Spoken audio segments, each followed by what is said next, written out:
Bismillahirrohmanirrohim. Assalomu alaykum zamondoshlar. Biz O'zbekistonda mana bo'lib o'tgan pivo festivalidan keyin qanchalab illegal, noto'g'ri, yolg'on gaplar tarqadi, boshlandi. Chetda turgan vatanparvarlarning har xil ma'lumotlarni otishlari. Mana go'zal singlim, ko'rdingizmi ona qiz? Balkim siz vallohu alam bir umuman ichingizda kibri yo'q insondirsiz, lekin qilib qo'ygan ishingiz faqatgina masalan davlat ichkarisidagi qonunlarga zid bo'lgan katta bir jinoyatni qilishingizdan, amalda sodir etishingizdan tashqarida hammasiga yana mana deydi karasingni olov yoqib, nima deydi, olovga karasini sepdingiz.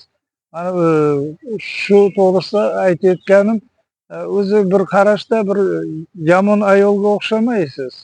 Lekin bir qandaydir men bir ruhshunos sifatida aytaman, yo mansabparastlikka juda qiziqasiz, yo bir nima deydi, imij, ya'ni shuhratparastlikni topishni o'ylagan maqsadda qilgansiz. Lekin baribir maqsad bo'ladi. Har bir narsani tagida maqsad bo'ladi. O'sha maqsad bo'lgan, portlab chiqib kelishmi. Endi aytayotganim chet elliklarni mana ma'lumot ochishini. Bir bala kazzob degani chiqdi, boboy balon.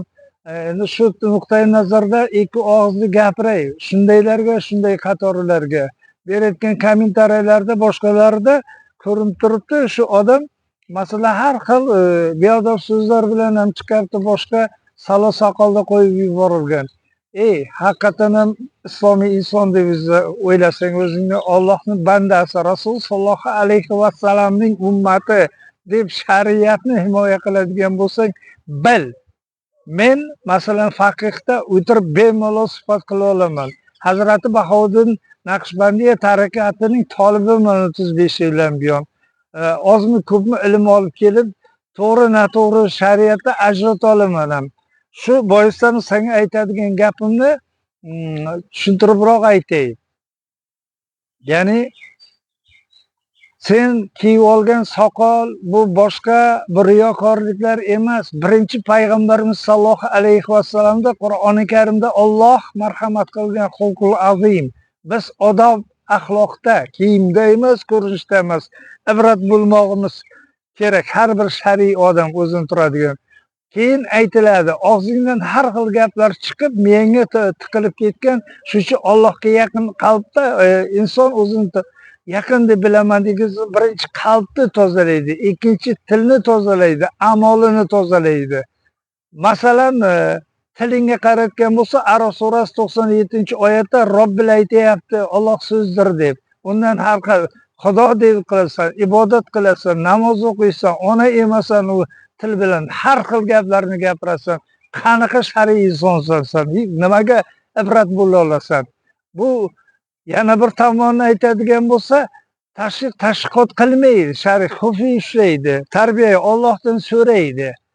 Endi gapiradigan gaplarni ko'p, ma'lumotlarni o'ti boshqa. Endi vatanparvarlikka keladigan bo'lsak, Al-Buxoriy bobomizdan men senga misol keltirib aytaman. Al-Buxoriy bobomizni agar shu Buxorodan quvg'in qilganda, Buxoro amiri Malayziyaga, Arabistonga, Makkaga, Madinaga, Eronga ketganda bir bo'lakni podshosi bo'lishga bemalol har bir kishi fuqaro rozi bo'lgan bo'lardi.